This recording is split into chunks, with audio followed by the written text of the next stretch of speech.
Michelle, it is Black Friday, so people have taken time off work to come and send the Springboks off, and you can't really blame them. This is probably like the one chance that South Africans have at a shot at a World Cup. You've seen what happens in the football, you've seen what happens in the cricket, and the Springboks do have 2 World Cups on their resume. But I'm not alone. I'm joined by assistant coach Matthew Proudfoot. Matthew, thanks for joining us. Just in terms of the backroom staff that you brought in, we see that there's a Felix Jones now. He's come from the Northern Hemisphere. What do we know about him? Well, Felix is a very intelligent man who's worked a lot on technical details in the attacking game, and with Swayze de Bruin that had to withdraw, so we've brought him on, and between himself and Zondile, they'll work a lot on analysing the opposition at defence and trying to figure out where their weaknesses are. And Felix knows a lot about the Northern Hemisphere game, so it's going to give us a little bit of insight into maybe where things we don't know yet. So it's going to be great for us to have an extra pair of eyes, and just understanding the way they defend. The Southern Hemisphere defends a little bit differently, so he'll give us a bit of perspective there. And just in terms of the Springbok pack of forwards, seemed very dominant this season, especially in the scrum. Linehouse is good. What does it take to get to that level and have that depth in terms of your players? Well, we've been working on this pack for 4 years now, so it's taken a lot of hard work. But I must say the guys have got, taken a lot of ownership about their performances, and they understand what we want to do. And I must say it's driven from them. They've set high standards for themselves. And we a guy like Beast, who's got 111 caps and he works as hard as he does, it sets a tone for the rest of the guys to follow. So I'm really privileged to work with these guys. They're a good bunch of guys, and I must say they set high standards for themselves. They want to deliver, a really dominant performance, and it's just pleasing to see that we're beginning to get that consistency from them now. And just in terms of the players that have been left behind at home, still playing the Currie Cup, a lot of talent left behind. That surely speaks to the level of talent that you have in the Springbok group. And if you look at the bench, world-class bench also. Yeah, I think we haven't had this depth in a long time. We've spent a long time working on the depth to really get guys to that experience level. If you think of a guy like Lizo Kloboko, who's had the season he's had and he's left behind, so we've got great depth in that position. You think of Marvin Ori, who leads the Lions line out.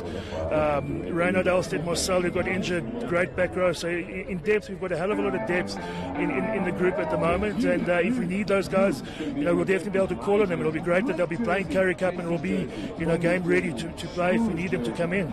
And just in terms of your opposition, this season we've seen Argentina looking very tired towards the end of the Rugby Championship, probably because the whole squad was in Super Rugby. What does it take to pace your squad and not burn them out before such an important competition like the World Cup? Yeah, I think it's been nice for us that we've had the championship, and now there's been 3 weeks build up, to give guys a bit of an off time, and then to build them up. We'll be in Japan now for 3 weeks to build up into the World Cup, and I think it's the important thing. What's been important for us is to hit the ground running with the All Black game. We know it's the biggest game for us in the championship, so we're gonna hit it running, and then it's about keeping that momentum going. Every game is going to be important.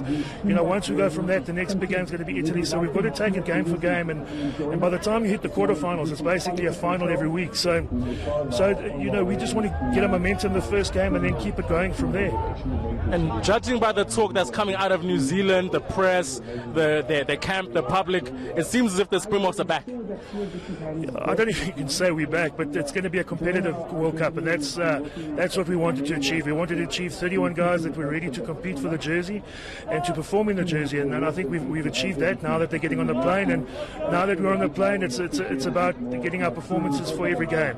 So that's the way we take it. We don't look too far down the road. We just take it where we are, pick the best 23 for every Saturday, and the guys want to go out and perform. They love doing what they do. They're so proud of the jersey, and they work really, really hard. And I think that's been our success, is how hard these guys have worked.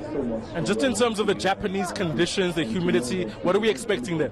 Yeah, it's going to be really warm, especially September, October is going to be really, really warm, and then it starts to cool down. So the latter end of the competition is going to be played pretty much in Northern Hemisphere atmosphere conditions, cold, rainy conditions, but the start is going to be very hot and humid. So it's going to be some adjustment to our tactics, to the style you want to play, and it's almost going to have, two parts to the competition. So you have to have planned for that, and I think we've got a great plan for it.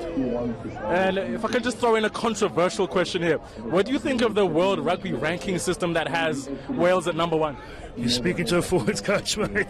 So I don't pay too much attention to that. That's I think for people to sit at home and talk about. For us it's more about who we play, how we perform against them, and playing week in and week out. That's what it's about for the players and for the team. Okay, we appreciate your time and good luck at the World Cup. Thank you so much, and thank you very much to all the supporters at home. We really do appreciate it. 100%. That's Springbok assistant coach Matthew Proudfoot. As you can see out here at the OR Tambo Airport, lots of support all across the park. As you can see, it's almost like a fan park for Springboks, and that's what the scene looks like, Michelle, at OR Tambo International as we send off the Springboks. Yeah, it certainly sounds like a great vibe there at OR Tambo International Airport.